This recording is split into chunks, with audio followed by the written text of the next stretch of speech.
We gather this afternoon to honor and give thanks for the life of Dr. Carey H. Latimore IV. And as this gathering here testifies, Carey's loss has been felt deeply by many in this community, in the city, and beyond.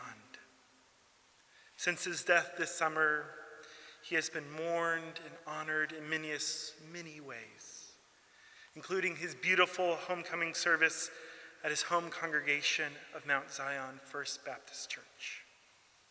And even this gathering is not the end, for the legacy of such a pillar of this community will continue to live on and be remembered in countless ways. So what we are about this afternoon isn't to give Carey a second memorial, for he has already received that blessed rest. But we are here to create and hold space together, to set aside time as a Trinity community to remember his life, his connection to this place and its people, and to honor the impact he had both here and in so many other spaces. The ways that his work will continue to shape generations of scholars, students, colleagues, friends, and loved ones. Last December, as is the tradition of the year's Z.T. Scott recipient, Carey delivered the commencement address at the winter graduation ceremony. In his speech, he charged graduates by saying, "Our world still needs humble servants who can look at life with different perspectives." And by that, I don't mean people who are arrogant or think that they know everything, that their way is the only way. Our world needs people who look at issues with depth and compassion and understanding. Bridge builders, and not people who seek to blow them up. And I think that is at his very core who Carey was.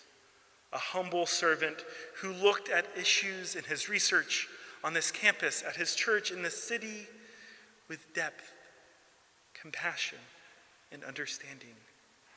Someone who is a consummate bridge builder, seeking to create and beautifully bring together people. And this is not the way many of us would want to be brought together to honor Carey. But we gather here as a testament to a life and the lives that have been impacted by him. And so as we begin this time together, I want to share with you a poetic prayer penned by the former Bishop of Detroit that makes me think very deeply about Carey. It reads, "We accomplish in our lifetime only a tiny fraction of the magnificent enterprise that is God's work. Nothing we do is complete, which is a way of saying that perfection always lies beyond us. No statement says all that could be said. No prayer fully expresses a faith. No confession brings perfection. No gathering brings wholeness. But this is what we are about. We plant seeds that one day will grow. We water seeds already planted, knowing that they hold future promise. We lay foundations that will need further development. We provide yeast that produces far beyond our capabilities. We cannot do everything, and there's a sense of liberation in realizing that. This enables us to do something and to do it very well. It may be incomplete, but it is a beginning, a step along the way, an opportunity for God's grace to enter in and do the rest. We may never see the end results, but this is the difference between the master builder and the worker. We are workers, not master builders.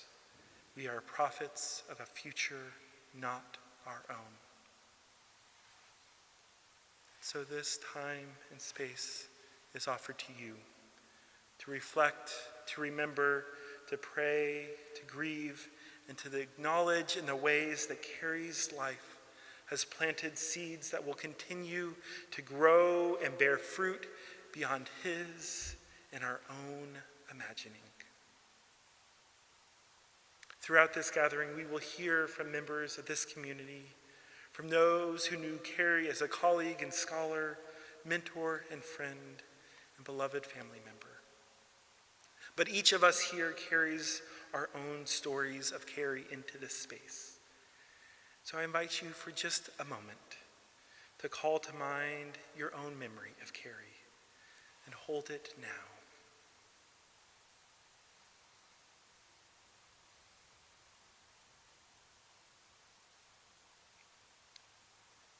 May this memory and his memory be for us and for this world a continued blessing. Amen. And now I'd like to invite the Department Chair of History, Dr. Jikme, up.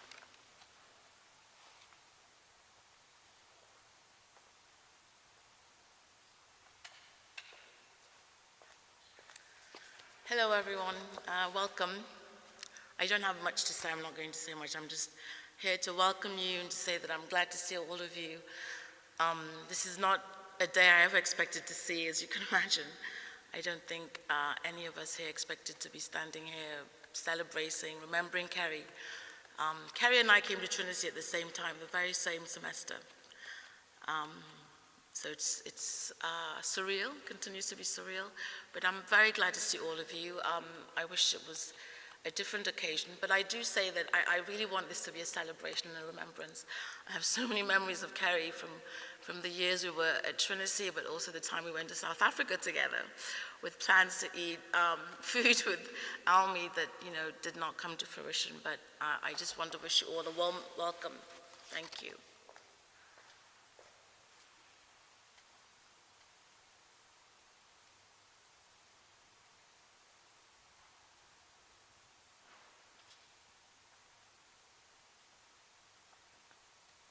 Hi, everyone.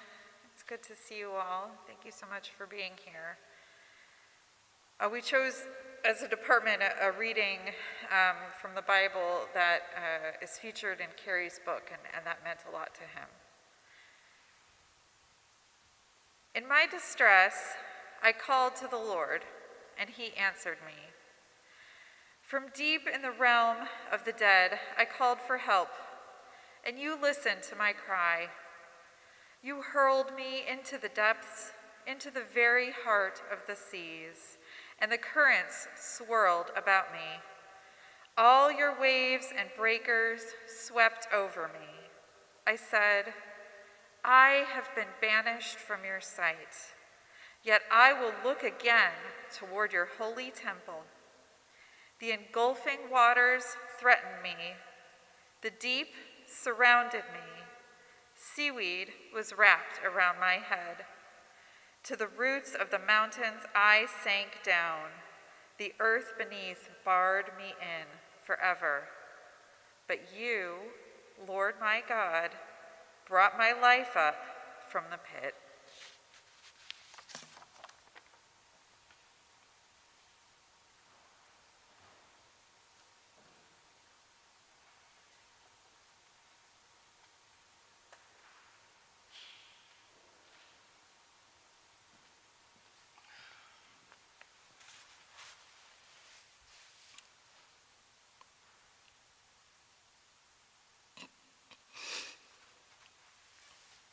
On July 26 at 1:07 p.m. is when I first heard from Provost Mustang that my friend, Dr. Carey H. Latimore IV, passed.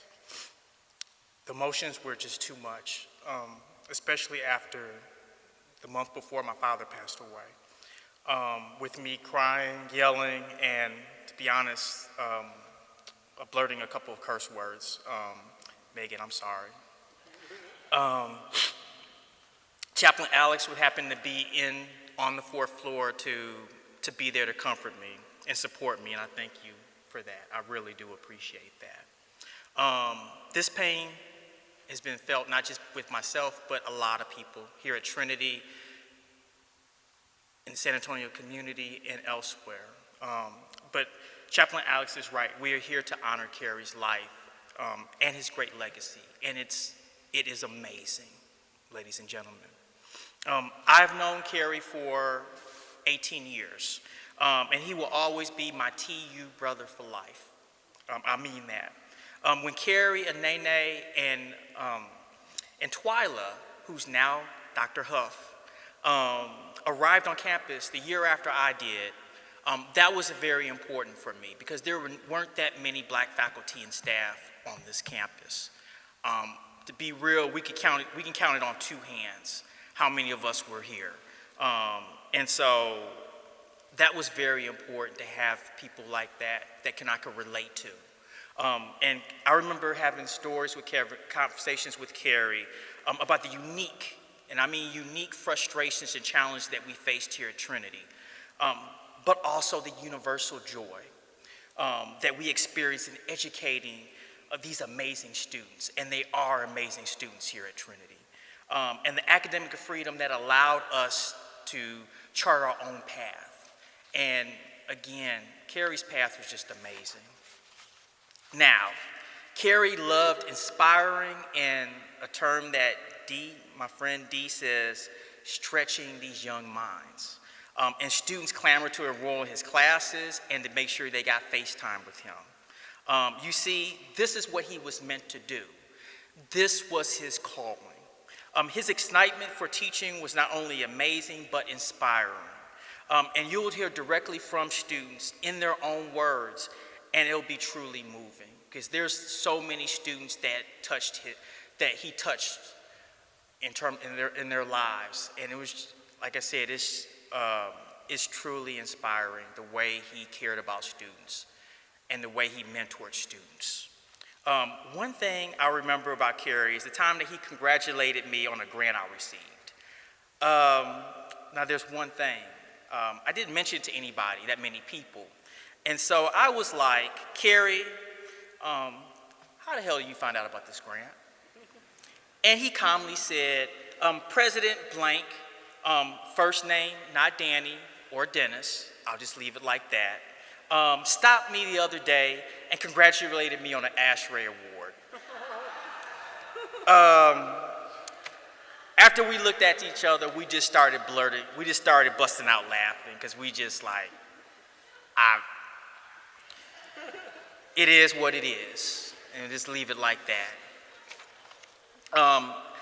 Another thing I'll remember about Carey is when he discussed his role as department chair, because you see, he really loved his department. Let me repeat that.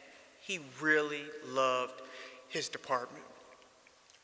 Carey told me that while he felt strongly about some things, his number one priority as chair was to support and protect his students, faculty, and staff. That sometimes you have to sideline your personal feelings about situations, or in many cases, individuals, for the well-being of others. And that's what leadership is really about. After he said it to me, my respect for him grew even more. The last time I talked to Carey was actually the day Trinity announced our 20th president, Vanessa Beasley. Carey called me on the phone, but I had Dee called me because she was checking up on me, because that's what Dee does. She checks up on people. When I called him back, the first thing we did was congratulate each other for his book, Unshakable Faith, and the many times I saw him on TV. Many times I told my wife, he's a better person than me, because I would have got on the fools that he was going back and forth with. And for me, he congratulated me on my upcoming position. This is what we call game recognizes game. I.e., we acknowledge and celebrate our accomplishments and not having a crabs in a barrel mentality. And we see that sometimes. We talked for a long time that day. While I was chasing my son, who I affectionately call Little Man, around the library park near campus. And then we kept on talking while I was driving back to campus. And when I got into the parking lot, and when I'm sitting out in the parking lot with the stroller trying to keep my son from crying. It actually took my wife walking from the library to tell me, how long on the phone have you been on with Carey, for us to say our goodbyes. The hardest thing, reflecting back on that day, are the things we talked about moving forward for this semester. Me telling Carey how Demi Brown is the real deal like Holyfield, our upcoming support for BSU and Black students in general, and opportunity to partner on campus activities. Most importantly, be able to see each other in person after 2 years of dealing with COVID. That was the most exciting thing I remember when I got off the phone with him. It's just how I'm going to see my brother again in the fall. And the thing I was hoping for the most is to see Carey apply for full professor, which during that conversation I encouraged him to do because I felt he was ready for it. I'm going to be real. These last couple of months for me have just been rough. But what keeps me going is the memory of Carey and his everlasting spirit. He was an amazing educator, scholar, and colleague, and he's never going to be forgotten. Carey, I truly miss you, man. I just want to thank everybody for letting me say a few words on behalf of my brother. Thank you.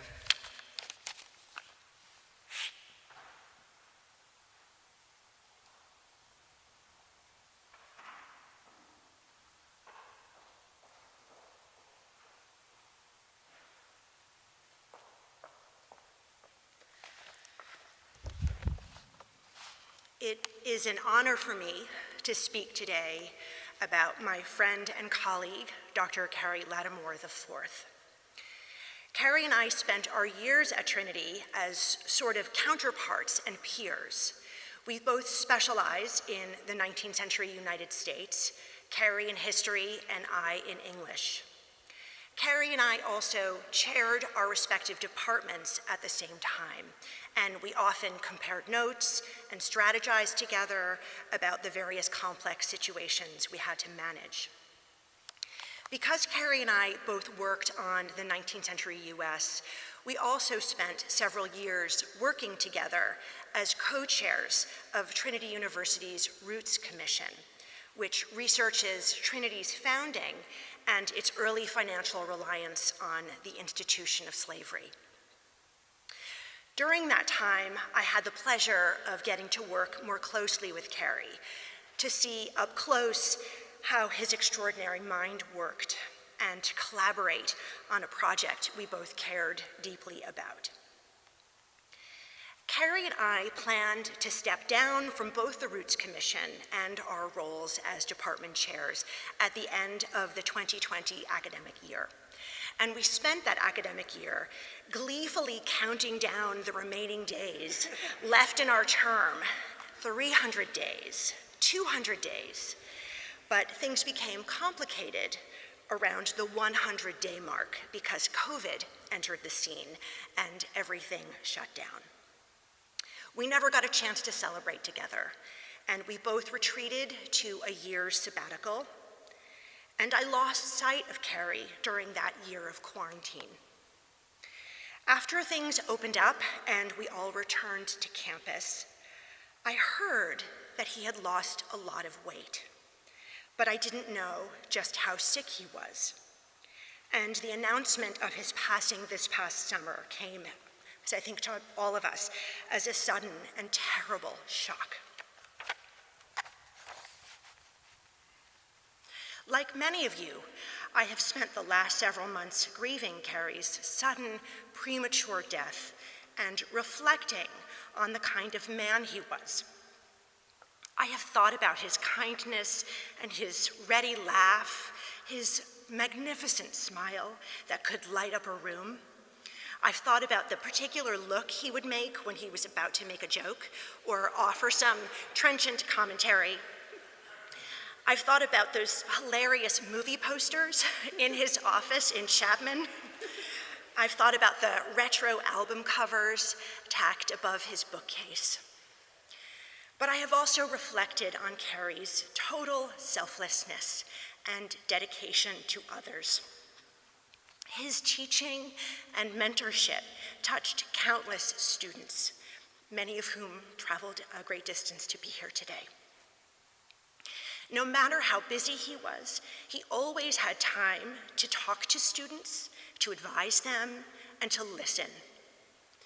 Carey gave so much to our students, and I'm grateful that, as Wilson mentioned, last year he received the Z.T. Scott Faculty Fellowship for Excellence in Teaching and Advising, which is the highest honor Trinity bestows to its faculty for their work with students.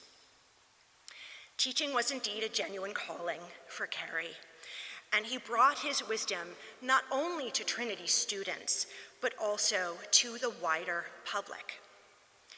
In recent years, higher education has seen widespread interest in what we call the public humanities, in which professors bring their work to the public and make their scholarship accessible to everyone. The public humanities has lately become something of a buzzword in higher education, but we should remember that Carey was doing that work years before it became mainstream or popular. He was always willing to give a public lecture, to serve on a municipal commission, or to give an interview about American history. As I've thought about Carey these last few months, I've also reflected on his other calling in his work as a minister. A line by Ralph Waldo Emerson has repeatedly come to mind. Emerson wrote, quote, "The true preacher can be known by this, that he deals out to the people his life passed through the fire of thought," unquote. For Emerson, the true preacher, the true genuine moral teacher, can be identified by their willingness to give of themselves to the public, by their generosity with their time and attention. And that, as we all know, describes Carey to a T. In the last few months, I have heard so many stories about Carey's dedication to the public and to the community. He repeatedly gave lectures and made public appearances, even when he was so sick that he could barely walk. But when someone asked Carey for help or to speak on a matter he cared about, he showed up. His body might have failed him, but his boundless generosity never let up. Carey had so much left to do that his death seems cruel and untimely. When I think of Carey, I often think that I should be more like him. I should be more generous with others. I should be kinder. Carey's example helps me to do better, to be better. Dr. Carey Latimore was a blessing to Trinity, to our students and our colleagues, to our city. May he continue to inspire us, and may his example continue to guide us. And may his memory always remain a blessing. Thank you.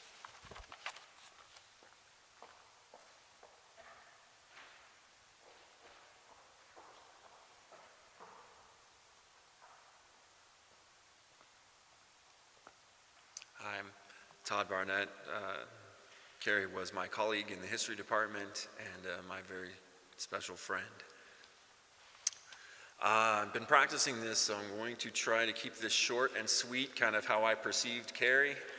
I don't know how short he really was because I'm kind of a biased judge there, you know, but I think we can all agree that he was sweet. And I'm also going to try not to burst into tears, as I may or may not have done in a couple of department meetings up to this point, but I'll try to keep it on point.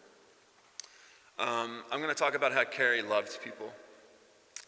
So the first is just a message directly to my history department family. Carey loved you. He loved you. He loved each and every one of you. Uniquely, deeply in his own way. How do I know? Well, I've heard love described as if you love somebody, their name is safe on your lips. Carey and I had a unique relationship because we shared the same faith. And at the university level, sometimes it's kind of hard to find somebody that believes the same things that you do outside of, social issues and political issues and things, and spiritual issues. Sometimes it's hard to find that. And when Carey and I had talked and learned enough about each other, we began to open up to each other and talk about things that maybe we didn't always talk about with everyone else. And I'm not saying I was a closer friend to him than any of you, I'm sure.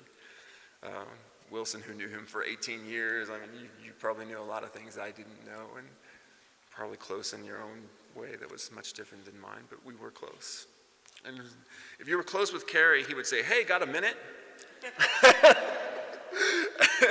And it was never a minute. It was always an hour, 2 hours, And we talked about so many things. We shared a love of music. When you guys go to the reception, you'll hear a lot of music, and basically it was just a lot of memories that I had of Carey and I talking about those things on those album covers, and that mutual love that we had. That was the best that I could come up with, that playlist. But also, he talked a lot about all of you in the history department, as I've told some of you, and he loved you. All those years and all those hours that we talked and all those times that he mentioned each of you, he never said a bad thing ever, not once. Your name was safe on his lips. For the record, it was safe on mine too, for the same reasons.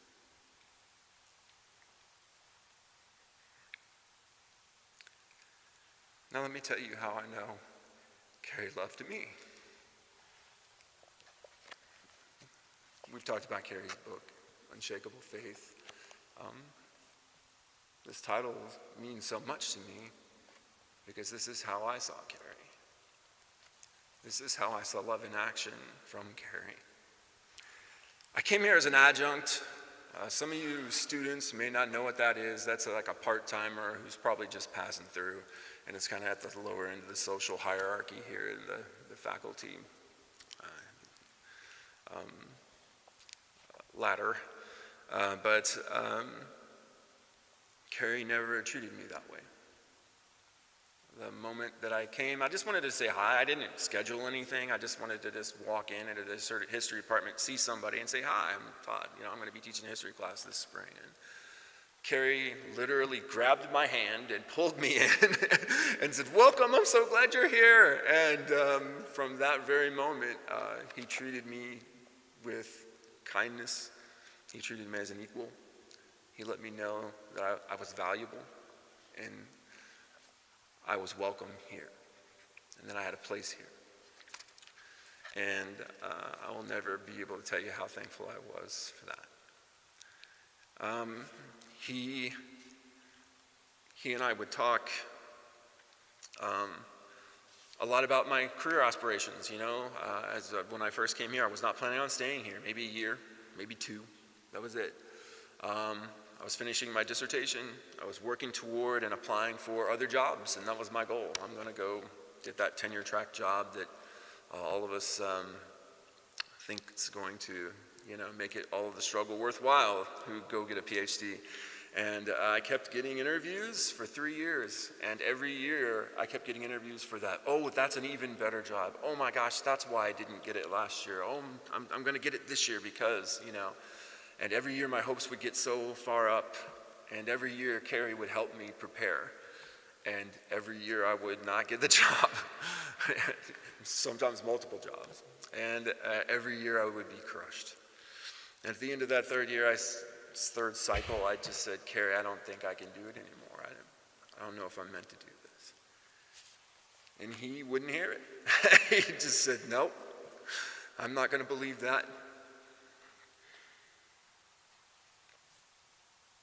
He said, "I believe in you, and I think maybe you didn't get those jobs because you're meant for this one." And I said, I don't have a full-time gig. And he said, let me take care of that. And he fought to create a full-time position for me here. And then after that, he fought to create, his last magic act was to create a multi-year position here. And Carey and I, we didn't talk all the time. We talked mostly during the school year. And when we would leave during the summer, we wouldn't like call each other and do all that kind of stuff, but we would do this. We would have one last meeting in the spring that would take a few hours. And then we'd go, these are the things that we're gonna talk about when we get back. So you are worried about this, and I'm worried about this and all this, and I will tell you how this went in my life, and you will tell me how this went in your life. And the last thing that we were going to talk about whenever I got back was whether or not I got the long-term contract. And I did, but I never got to tell him. But I stand before you here as part of Carey's legacy, because he had unshakable faith in me.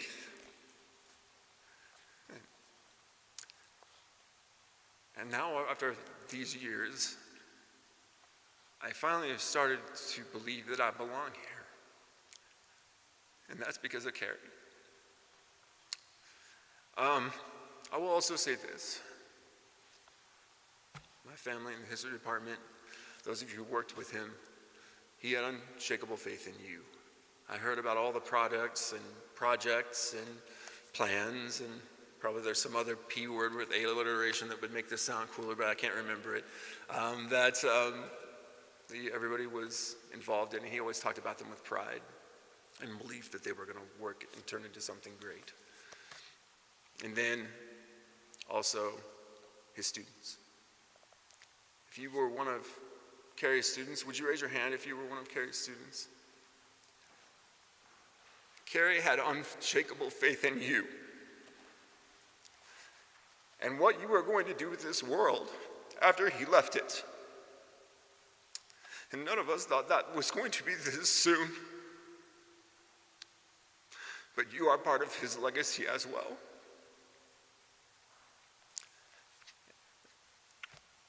That faith that he had in you will outlive him many, many years. So I encourage you to embrace that faith that he had in you and to be the kind of people he believed that you were, and to achieve the kind of things he believed that you would. Thank you.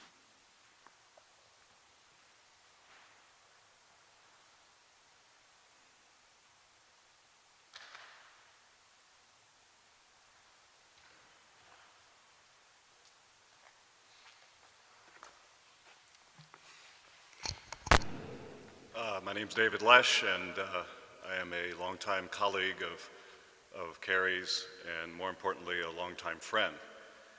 And you've heard references to family in the department and elsewhere. Todd, you mentioned that he said lots of nice things about us in the history department. And Todd was so kind to share with me a few words nice words about me when I was a mentor to Carey, and he was a mentor to you, so I guess that makes you my academic grandson. Is that? You take it? Don't you dare call me grandpa. Don't you dare. But these references to family and Wilson, you know, his brother, and Carey and I always used to leave each other when we parted on the phone or together. We said, "Love you, brother." And these family references aren't a coincidence, because that's the type of atmosphere this family atmosphere that Carey promoted and nurtured in the department with his very unique style of leadership, which was very, very effective. And of course, he made his mark. He made his mark on me personally. It was very difficult, as we've all talked about at first. It was weird. Sometimes it's the little things that get to you. And I remember in our office now in Housel, our new floor, our new offices, and we have a kitchen, a break room, and our mailboxes in the little baskets with our name in the front are in the kitchen cabinets, you know, vertically like this. and Latimore, Lesh were right on top of each other. And the first, number of times, probably the first month at least, I'd almost hate to go get my mail because I'd open it up and see Latimore, and I'd see the mail accumulating. And it always gave me a little, or a lot, sick stomach, in my sick feeling in my stomach. And to the point where again, as I said, I just didn't want to check my mail. And then as time passes, as I've mentioned to my colleagues in the department on one occasion, as time passes, we remember less of what we lost and more of what we gained when he was here with us. And that happened to me because I started to look at his name on the mail, on his basket, and I got a smile on my face. And now I look forward to seeing it. I never have any mail, but I go in and I check and I see his name, and it reminds me of him and our friendship and many of the things we shared together. Because as I said earlier, he made a mark, certainly in my life. He made a mark here on campus and in the community. And as Wilson mentioned, when Carey came here in 2004, as a young African-American professor, he was one of the few on campus. And so a lot was asked of him. You know this, right? A lot was asked of him. And despite my counsel sometimes saying, say no on occasion, you don't have to do everything, he almost always said yes. And he felt it was important for his voice to be heard. And then as the years went on and his voice grew in the community in San Antonio, the community started to ask a lot of him, and he almost always said yes. In fact, I used to joke around with him at the end of January. Black History Month is in February. At the end of January, I'd say, I'll see you in March, because he was just booked the entire month with all sorts of events, because he, again, almost always said yes. And as Todd alluded to, when someone individually came up to him, he always said yes and welcomed them. Now, Ami, the most important yes he ever gave when he was asked, do you take this woman to be your lawfully wedded wife forever and ever? And of course he said yes very quickly, very emphatically. I know I was standing right next to him. If he could say it, he'd say, hell yeah. And I was privileged and honored to be his best man at that wedding on October 29th, 2011. And, but that meant I had to plan his bachelor's party. His bachelor's party.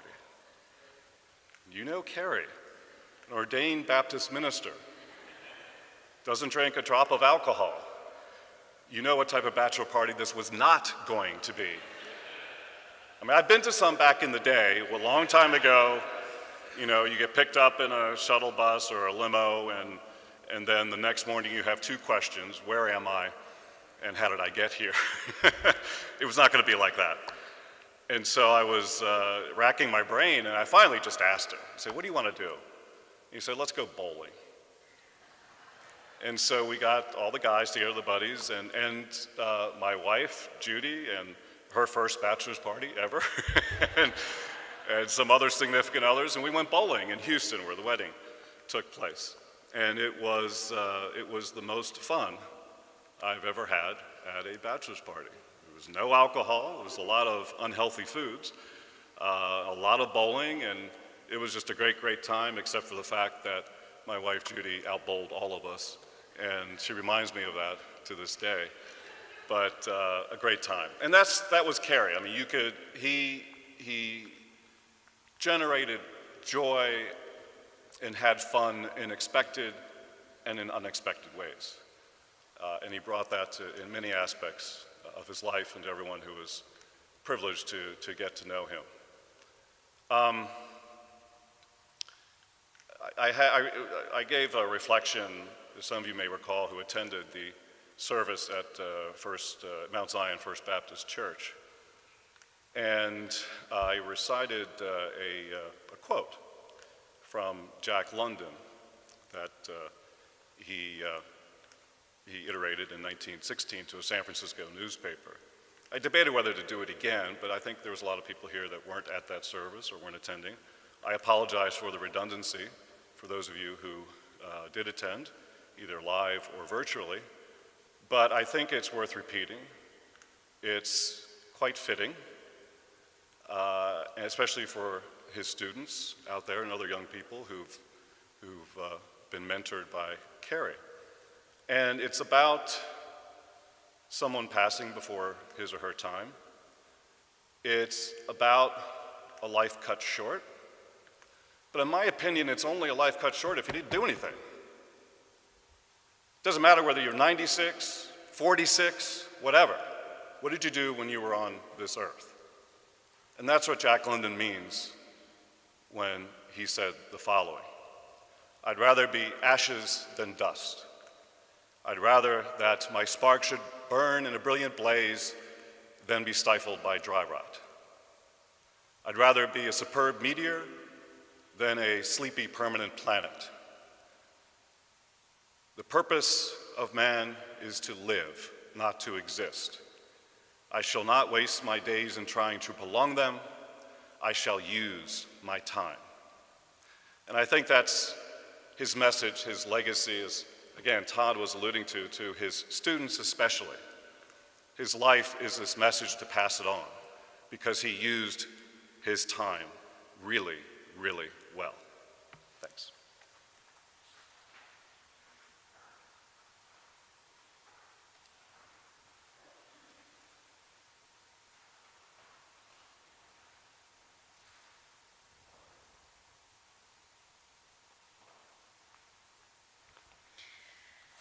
Hello, everybody. I'm Lauren Turek, and I was one of Carey's colleagues in the history department and one of his friends. And I'm going to be reading some excerpts from the last chapter of Carey's recent and acclaimed book, Unshakable Faith: African American Stories of Redemption, Hope, and Community. And the excerpts that I chose illustrate just how seamlessly Carey blended his deep research and knowledge of African American history with his faith and his community engagement, not to mention his commitment to inclusive and productive dialogue. So in this last chapter, Carey wrote, and I quote, "As a historian, one of the things I have come to realize is that life is a process. Throughout history, time unfolds one page at a time. At the same time, as we historians like to say, history often repeats itself. From politics to social issues, almost all of the issues we currently face have happened before. While the names, faces, and the groups involved change, our values, mistakes, prejudices, hopes, and dreams remain unchanged.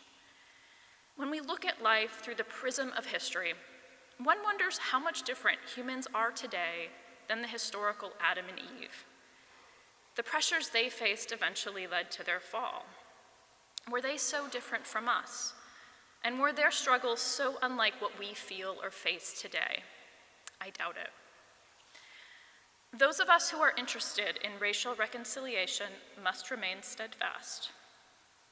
In a polarized society, we must resist the temptation to segregate ourselves and work to have more empathy and understanding. This is difficult work. We must press toward more dialogue and more understanding and equity across racial and ethnic boundaries. These conversations are destined to be difficult. However, that is another blessing of having unshakable faith. The current struggle over racial justice desperately needs Christian voices at the forefront. And Carey concluded this chapter by noting, quote, "It is my hope that these stories, the stories he shared in the book, not only demonstrate the power of faith in the Black community, but also reveal the way that unshakable faith can bring diverse people together.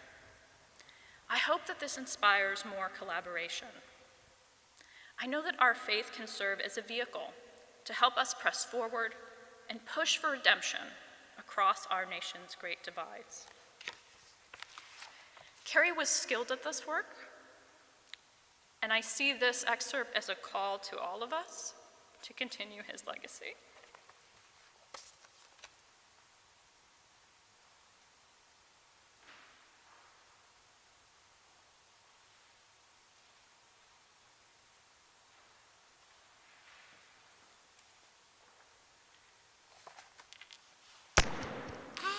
Hi, everybody. My name is Ashante Reese. I'm class of 2007. I'm now Dr. Ashante Reese at University of Texas at Austin. And I think I am the first of, I cannot call him Carey, I'm sorry, Dr. Latimore's students to go on and get a PhD. He would always tell me after, call me Carey, and I was like, yeah, no. We're not there yet. So I revel in that distinction of being the first, because when he came here, I wasn't even sure I was going to stay at Trinity. When I started Trinity in 2003, I was one of 8 Black students in a class of 691, and I remember that because I think I have a little PTSD from that. Sitting in the auditorium and looking around and seeing how few people looked like me. And so the first year, we find classes, and I was like, let me find where are the Black professors. Couldn't take Wilson's classes because I didn't know, well, I'm in a church. I didn't know anything about engineering, right? Couldn't take Billy Burke's classes because what was business going to do for this person who wanted to be a creative writer? And then I thought about, oh, maybe I'll take Kimberly's classes. She's in music, and then there was nothing there. So for those of you who were here, I ended up taking Mike Soto's Intro to African American Studies, and I was like, he's Latinx. It's the closest I'm gonna get to Black right now. And so after the end of that first year, I didn't know that I was going to stay here, but I am first generation rural born from East Texas, and I came to Trinity because Trinity gave me the most money. And so my dilemma was, I leave here and I have nowhere to go unless I'm going to just figure out how to pay for this on my own. I don't have no trust fund, I don't have anything, so I decided to stay. And so the second year, as many have already mentioned, 2004, Dr. Latimore gets here, and Dr. Jigime gets here, and I said, dang, I got a 2-for-1. Let me go see what the history department is talking about.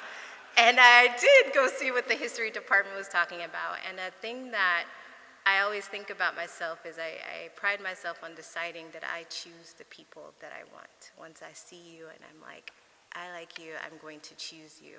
And I thought that's what I had done with Dr. Latimore. I thought I chose him.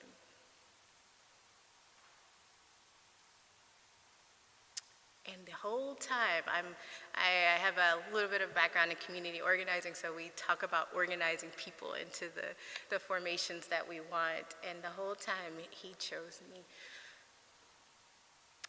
And we spent a number of hours in his office talking about a bunch of things. I mean, he came here less than 30 years old, so we were not that far apart in terms of age, so there was a lot of understanding there. And if I had to characterize a lot of those conversations, I would say he would be a person who was very firmly on the nonviolent side, and I was not. And I was very much not. But through our conversations, what he taught me was something that I believe so much now as someone who identifies as a Black feminist. He taught me the true meaning of Audre Lorde's words, that to make the world that we want, to be the people that we want to be, sameness isn't the goal. Being able to work across lines of difference is the goal. And Dr. Carey Latimore gave me space to practice working across lines of difference because he practiced grace as a way of being and gave me a lot of grace. And now that I'm on the other side of this 7th year as a university professor, going through tenure now, and as long as UT knows what's good for them, I'll be on the other side of that too. The things I took for granted as a student, the hours in his office, the times he would meet me at IHOP when I was trying to write a senior thesis, I ended up being a history major because of him. It wasn't about history for me, because I failed a lot of history in high school, actually. It was about the ways that he helped me understand that it didn't matter the topic that I was studying, it didn't matter the time period. Everything could teach you something about being curious and being steady in the world. And he was steady for me, and so I followed his steadiness. And now as an anthropologist, I find myself spending more time in the archives than I should, and I think it's because of my background in history. But I took all those times for granted. I was grateful for him, but I didn't understand that him spending all those hours with me meant he wasn't doing something else. And so I remember when he met you, Almi, because I was like, thank God, I hope you finally get married to somebody. And he also was by the time you all were really serious, I wasn't here anymore, and there was just so much joy that he talked about. And I remember thinking, like, I'm glad I'm not there anymore, because he's not gonna have that much more time for me and all of my questions. And on the other side of that now, I realize that every time a student comes to my office, the ways that I talk to them, the things that I ask them that are not about the academic stuff, he taught me that. And every time I think about what a legacy means, academia will teach you that your legacy is about your research. And what I know from him is that the legacy is about the people that you touch, the lives that you shape. I am a university professor because he was one. And I'm a university professor because he was the one who shaped me. And in that legacy, the last thing I'll say as I close is I got an email from a student named P.R. Seth one day last year, and saying, asking for something. Everybody asks for something when you're a professor. So it wasn't that. And at the end of his email, he says, I was a student of Dr. Carey Latimore at Trinity, and I need a mentor for this program. And he suggested I ask you. And I emailed him back and said, you were a student of Dr. Latimore, and now you're a student of mine. And I think that's what legacy looks like. So the things I got to experience with him, and now I get to be a mentor and a committee member for PR, and that's what it looks like, I think, to never let someone's light go out. Thank you.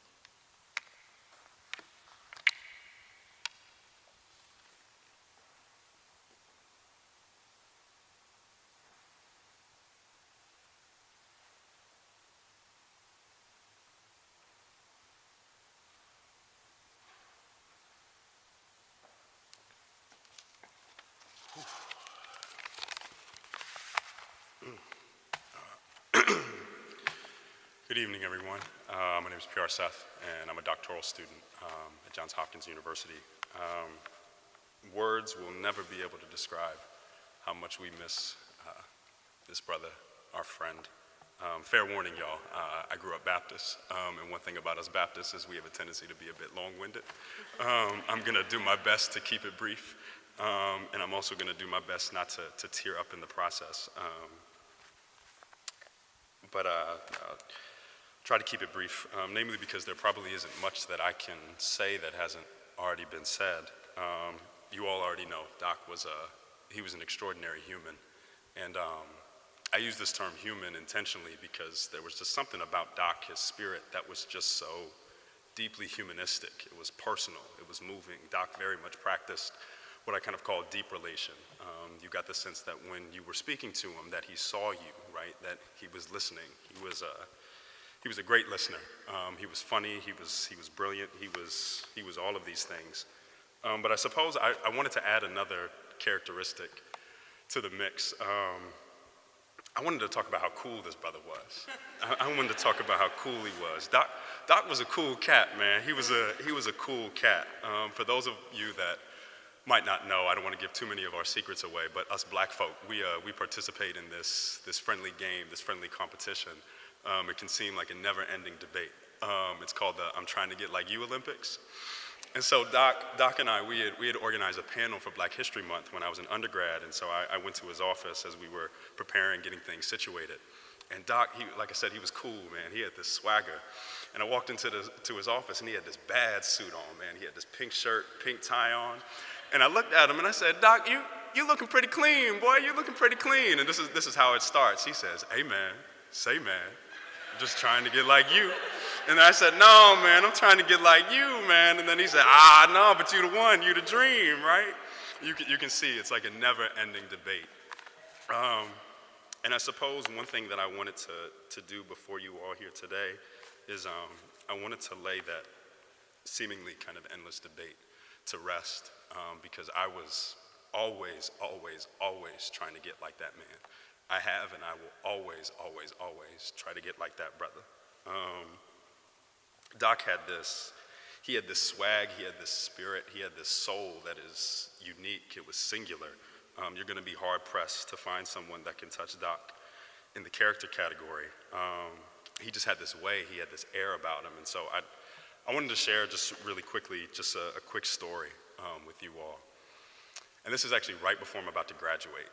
This is probably a week or so before graduation, and I'm having an existential crisis, right? It felt like I had just gotten into college, and then now I'm getting ready to graduate, and I'm like, oh my goodness, what is going on?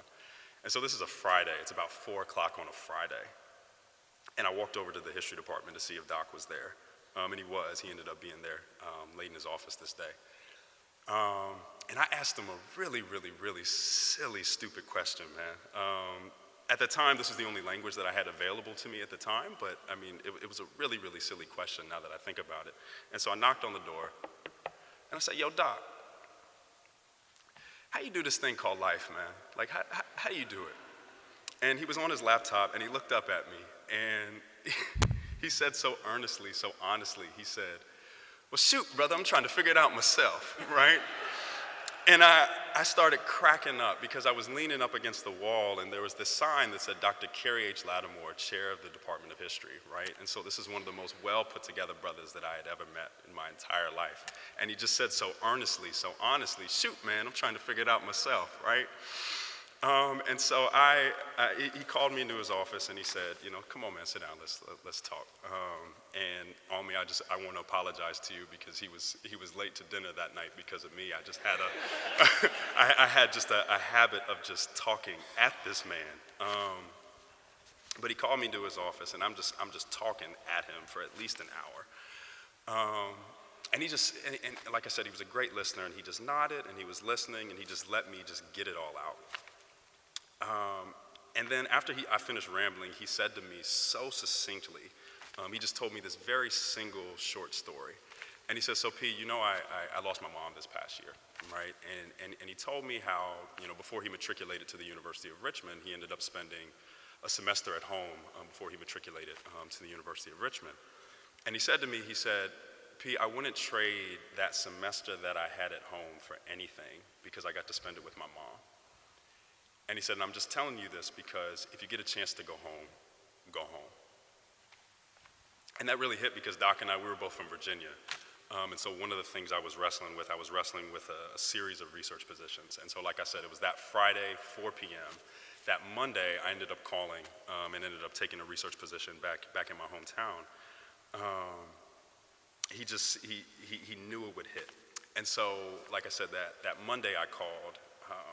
Monday afternoon, I see Doc walking on campus, and he's just laughing, man. He's laughing. He's cracking up. And I'm like, Doc, what you laughing at, man? Why are you laughing at me? And he said, nothing, man. I know your mom's gonna be real happy to have you so close to home this next year. And I just started dying because he knew. It wasn't that he told me what I needed to do, but Doc was a spiritual teacher, right? He was a catalyst for the kind of necessary kind of awakenings that we just kind of needed. He had this spirit, he had this way of being able to absorb everything that you said to him, right? And let you know that he had listened to every single word that you had said, and then package it so beautifully in a single story, a single phrase. It was the coolest thing that I had ever seen in my entire life. And I think as a researcher, it's a skill that you can only hope to be able to develop, right? To be able to absorb an abundance of information and then package it, right? In such a beautiful, powerful, moving sentence, phrase that encapsulates all of that and then some. And so I'm gonna wrap up right here, but another cool thing he did is he taught this course, Black Images in Film. And there were there was a show that Doc and I used to talk a lot about. I don't know if you all are familiar with the show, Living Single, but there are these two characters on the show, Overton Wakefield Jones and Kyle Barker, and they have this handshake where they go, bow wow, watchdog. And I love it because it's such a beautiful representation of just black male closeness, black male intimacy. And so Doc he was a mentor, he was like a second dad to me. There are so many different things I could say to describe Doc. But one of the things that just comes to mind to me is just like I said, he was my dog. He was so cool. And I never had the opportunity to leave him with the same kind of one-liner or that same kind of beautiful packaging that he had a gift for. I'm not nearly as good with my words as Doc. Like I said, let it be known that I have and I will always just try to get like that man. And so it's far from the most elegant thing in the world. But if there's anything I can share with you all about Doc and our relationship, he was cool, man. He was my dog. And so if there's one line, if there's one phrase I could offer him, I think I just have to say, bow wow, watchdog.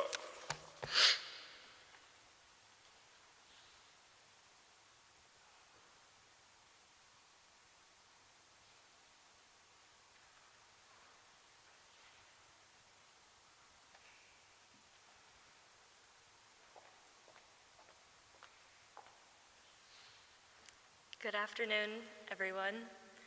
My name is Nina Neville, and Dr. Latimore advised me as an undergrad here at Trinity from 2015 to 2019. I'm now in graduate school as a PhD candidate in African American history over at Rice University, and I would not be where I am today without him. As some of the others have expressed, Dr. Latimore had his own way of doing things as an instructor and as a mentor. During each registration period, his classes filled up with new students across the disciplines. The unconventional approach to teaching, coupled with his welcoming and charismatic presence, brought others back time and time again, like Piara and myself. So last year, I looked back at some of my materials from Trinity as I began designing my own syllabus for a course on Black images in film. Knowing that my syllabus would have to go through multiple rounds approved by faculty advisors, I started to appreciate Dr. Latimore's courage. He really assigned New Jack City, Blazing Saddles, Boys in the Hood, and Shaft to a class of 18 to 21-year-olds here on this campus. But that was the thing about Dr. Latimore. See, he could take media and turn it into magic for his students.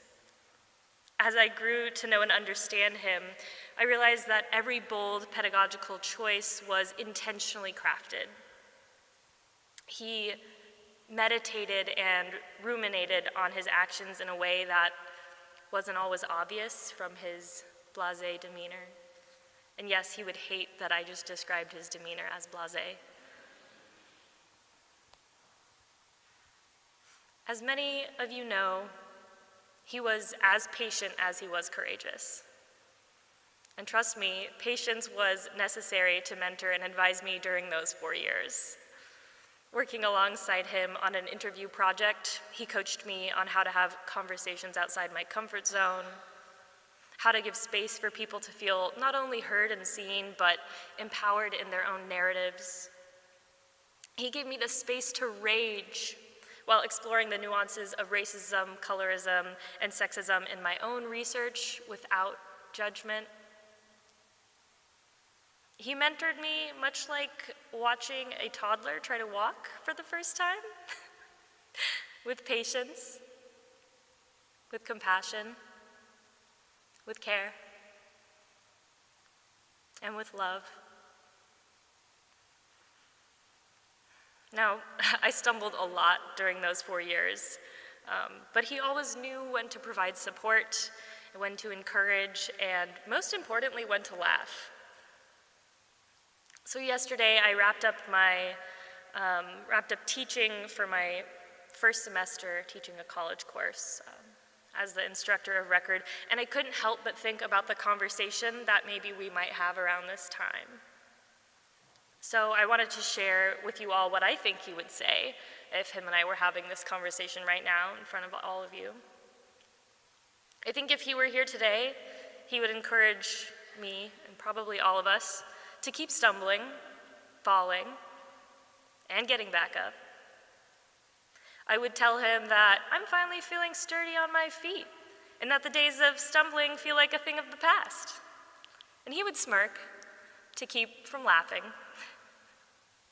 And he would remind me that getting up is a community action and not an individual one. He would use a personal anecdote from his time at Emory or growing up in Virginia to remind me that none of us have as much control as we would like to have in this life, and that that's okay. He would remind me to stay in touch with my people, as he would lovingly refer to them, and to not lose sight of the bigger picture at hand. But most importantly, if him and I were having this conversation up here right now, he would feel the love and the joy in this very room. I feel blessed that he brought us all together with his memory today. And I'll keep having these conversations with him. I hope that you all will do the same. So it's been my divine honor to share a piece of my heart with you all today. I feel so lucky to have heard from many of you already. Thank you so much.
Juneteenth, I can celebrate with them because they're my people too.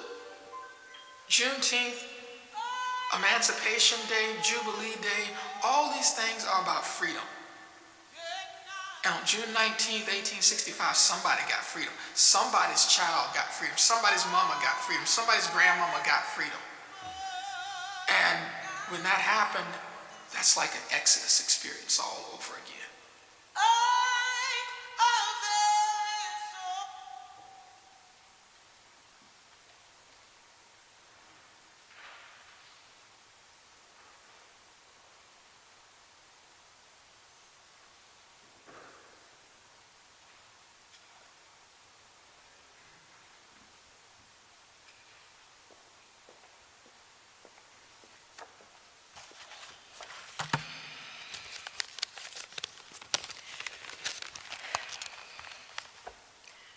Good afternoon and good evening, everyone. And I'm Kim MacArthur, Kim Latimore, Carey's older sister. I'm going to start by saying thank you for all the guests that are here, his former students, faculty, and anyone else who's gathered here today to honor and pay tribute to my brother. This is going to be really hard. I'd like to first say, though, on behalf of the Latimore family, that we're very grateful and appreciative for all you've done in a way to support and to give comfort to Almy, and also to honor Carey as well. When Almy texted me Sunday night, and she said, Reverend Alex, the chaplain, wanted you to speak at the program. I was like, no, okay. She's like, you'll be fine. I was like, Almy, first of all, I've got boots with heels. I don't do heels, okay? And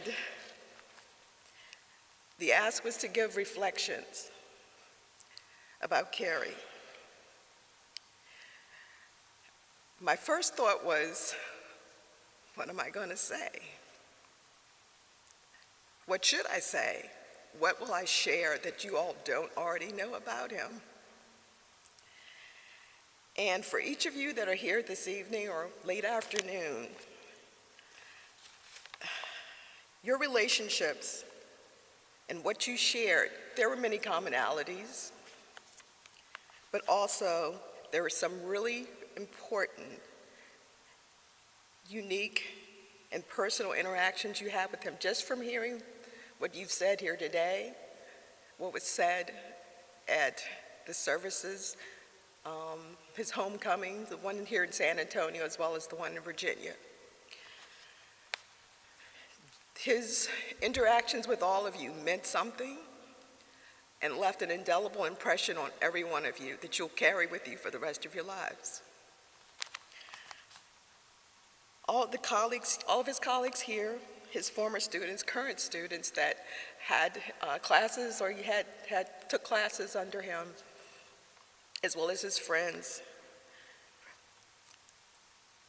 you all expressed basically how he was an exceptional academician, a mentor, a role model, a dear friend, a wonderful husband, an all-around great guy, cool dude, throw that in there. And to many of us, that's what he was. But I'm going to share something that you probably haven't heard about Reverend Dr. Carey Latimore, my brother, because to our family, he was known as CH. And for me, he called me sis. I'm the oldest of three. And he and I shared, it's gonna be hard, a really special and close bond. He was the youngest, I was the oldest.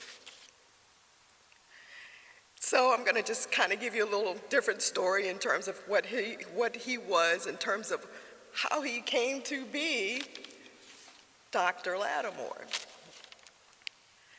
Many, if not all of you all that had relationships with him as colleagues, students, whatever your interaction was, had probably heard, and he talked about growing up in rural Virginia. That was probably one of the first formalized, perspectives of what made him the way he was, how he became the person that he was, the person that he'll always be. Where we lived, going shopping was an adventure, okay? It meant driving an hour to Richmond or an hour and a half to Hampton, Newport News, and On Saturdays, it was the trip to Williamsburg to see Grandma Stevens. So those were all the little things that built him, that made him, that gave him the compassion that he had. One of the most, I think, telling and interesting stories about him, which I know you probably would not know, from the time he was a little kid, we're talking 5, 6 years old, he was all about all things old, okay?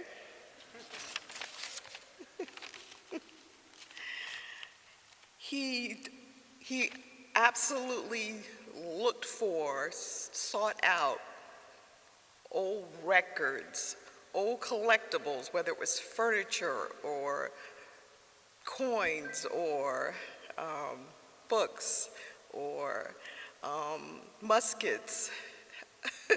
All of those things were part of him. I mean, from a little kid, he collected old baseball cards, old guns, old furniture. Our folks, the family room became like a museum of old, still is. And all the old things, he loved talking to old people, just carry on conversations. He was the child of older parents. He had older siblings. So if you can get the theme here, I'm talking old, which I think correlates to his love of history. That's what made him love history. His acknowledgement of things that were in the past that made you who you are now. The things that were in the past, not only that made you who you are now, but gave you insight to what you could be and what other people could be. The compassion, the understanding, to know that you don't know everything, but you need to learn from your past. That's what he always, always believed from the time he was a little kid. He was curious, talkative. As a little kid, he knew everything, and funny. So the fact that he chose history as his ultimate profession never surprised me. And as other people today have even talked about, he went to Hampton University initially on a music scholarship. That wasn't his thing. Then he went to a 2-year school, and that was where he thrived, where he knew what he wanted to do. And that's what he did. To me, and I always would tell him this, dude, you're an old soul, because he was. You have to have the ability to understand and have the introspection of yourself to be able to give back to others, and that's what he did.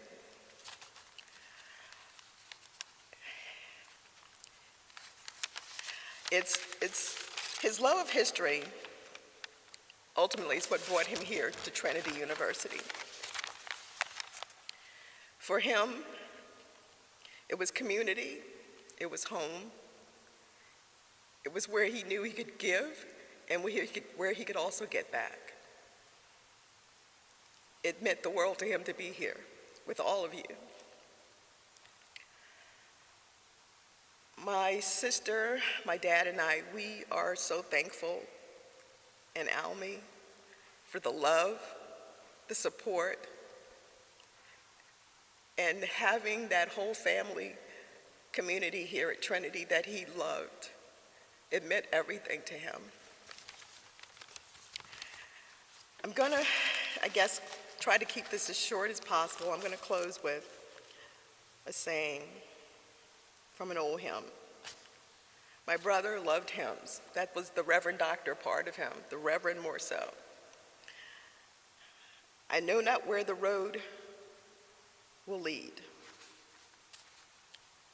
I know not where the road will lead. I follow day by day, or where it ends I only know. I walk the King's highway. I know not if the way is long, and no one else can say, but rough or smooth, uphill or down, I'll walk the King's highway. Carey was my friend, my best friend. We talked about everything, joked, laughed, shared our own personal experiences growing up in rural Virginia. He was always interested in the old folks in the family, you know, which family member was this? I'm gonna research and find out what that meant. That was him, and that's what you got. It's a loving person, was always willing to give, always willing to be there, and he was always there for me. Thank you.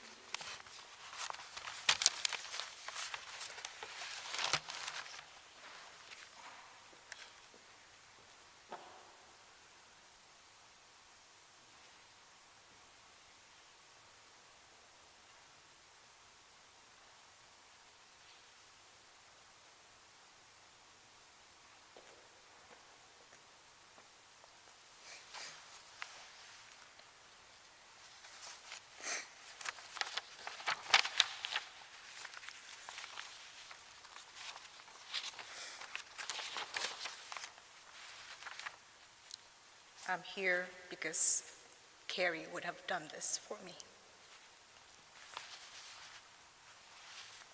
Reverend Alex, the History Department, Trinity University Administration, faculty, staff, students, Trinity alumni, my family, my extended family. Ladies and gentlemen, thank you for making time to remember and celebrate the life of my beloved husband, Carey Latimore. Carey must be extremely delighted seeing us here together for him. Thank you for all the memories you have shared. Let me also share some with you. On October 10th, 2006, I didn't know it was his birthday at that time. I started chatting with him online after I Googled him, of course. Just making sure I was talking to somebody real. He was too good to be true. His eloquence reflected on his writing, and all his accolades were very impressive. But what captured me and my heart was the one photo that he posted on his profile, a photo of him with his parents. That picture showed me what mattered most to him: his love for his family, for the people of God.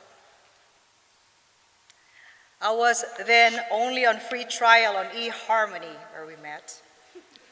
Some of you know that. So before I ended my free trial, I asked him one more question. And when he gave me a sincere answer, I gave him my phone number. Yes, I got him on free trial.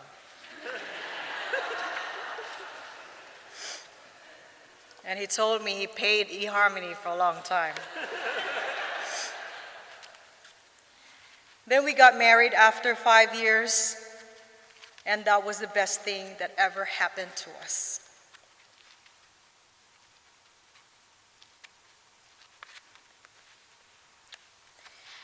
Carey was a man of God, true to his words, and always spoke from his heart based on evidence from his research and his Christian perspective, and we all know that.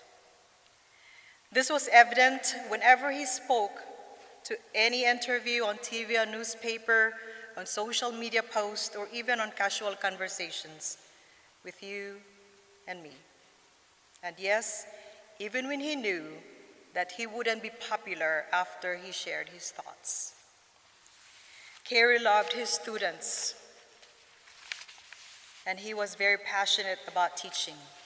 And I understood when he was coming home late because somebody was in his office and he couldn't get rid of him or her. but he loved every one of his students. He was there for all of them. He was very proud of the achievements of all his students, especially their successes. I know I was very familiar with all the names, especially Ashante, PR, Nina, and everybody. I have other who are very familiar to me because he always talked about you all, how good you are, and how passionate you are on what you're doing. And he was very proud of you. The last semester before summer, he did not want to miss his classes even when he could hardly walk and was embarrassed with his cane. He became a regular customer of Uber for almost the whole semester, and when I'd pick him up in the afternoon, it crushed my heart when he'd share that he fell on the stairs. With his neuropathy, he learned the art of falling, literally. But he never quit, and he finished the whole semester. And he turned in his grades on time. Carey loved everyone, irrespective of one's background, race, color, religious beliefs. He was able to speak with a person even when he knew he had a different opinion about issues. He navigated through rough water, especially when things were politicized. He listened to everyone. He listened, and he listened well. And then he gave his own opinion without necessarily convincing others to believe him or side with him. Indeed, he had the gift to unite people. Many of you know that Carey was a Baptist and an ordained minister, and I am a Catholic. However, our difference in religious background did not strain our relationship. He respected me, and by being a Catholic, went to Mass on Sundays with me, and then we would go to his church. And best of all, he made me a better Catholic. Needless to say that God had blessed me with a very good man and gifted me with an amazing married life for almost 11 years. On the last week of May, Carey was diagnosed with multiple myeloma. Together with his medical team, we were very hopeful of his treatment. However, after the second chemotherapy, God did not want him to suffer anymore, so he took him home. With your support and prayers, I am offering this grief until I see him again. Thank you.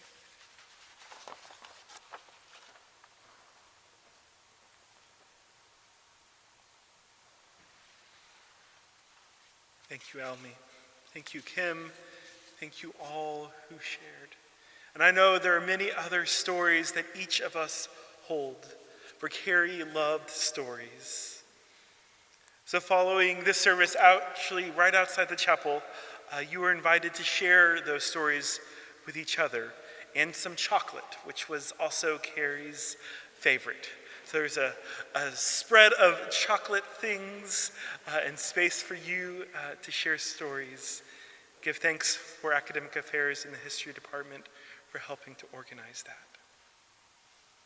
In the midst of Carey's illness, in that same commencement speech last December, Carey closed with the following words. I implore you today, at this hour, at this moment, that no matter what happens to you, no matter how life turns against you, don't look back.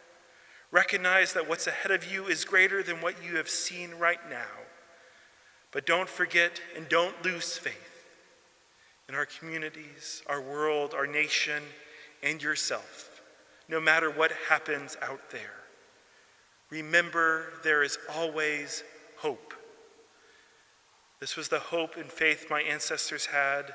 Because they had hope, they gave me a rock that I can rely on, and they passed that gift to me. And if there's anything that I can offer you, I hope to offer you hope. The hope that peoples of the past hoped and prayed for.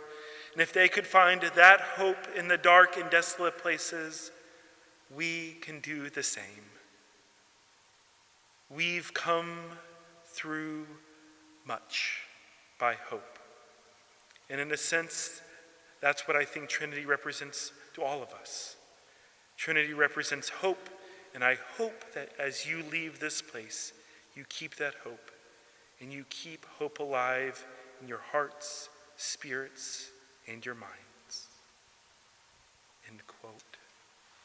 And so, friends, may these words of Carey's, be a final benediction and blessing for us, a prayer over us, that even in our dark moments, may we keep hope alive in our hearts, in our spirits, and in our minds. So may we go forth into this night in peace, knowing that Carey's legacy lives on in each of us, and his memory continues to be a blessing and a beacon of hope for so many. Let us go in peace and in hope to love and serve this world. Amen.